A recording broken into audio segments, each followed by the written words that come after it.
Hello, I'm Evan with New Life for Old Bikes.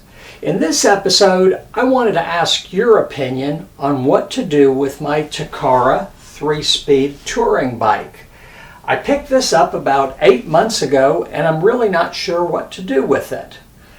I would love to restore it to its original dark red and put original decals back on it, but I'm not sure that it's valuable enough to warrant that.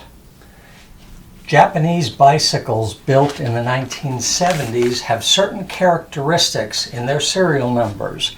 In this case, the 75 stands for the year it was built. In this case, 1975.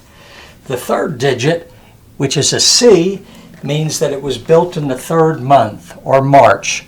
And in this case, this bicycle is number 283 off the production line. I don't know whether this makes this bike valuable or not. It's a low production number. Takara was formed in 1973 to produce bikes for the US market. This particular bike has a lugged frame. A lug connects the tubes together.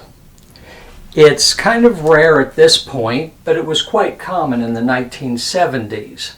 It also has a set of polygon caliper brakes. Now, this is not an uncommon thing, except for the fact that these are alloy instead of stamped steel. This particular bike has a Shimano hub and a Shimano shifter. Although it's not uncommon to see Shimano components on bikes today, in 1975 it was not so common. I would have expected to see a Bendix hub and Bendix shifter on a bike of this vintage. Cosmetically, this bike would be a very easy one to restore. And as far as the components, this is all original. I'm not sure that it's valuable enough to worry about restoring.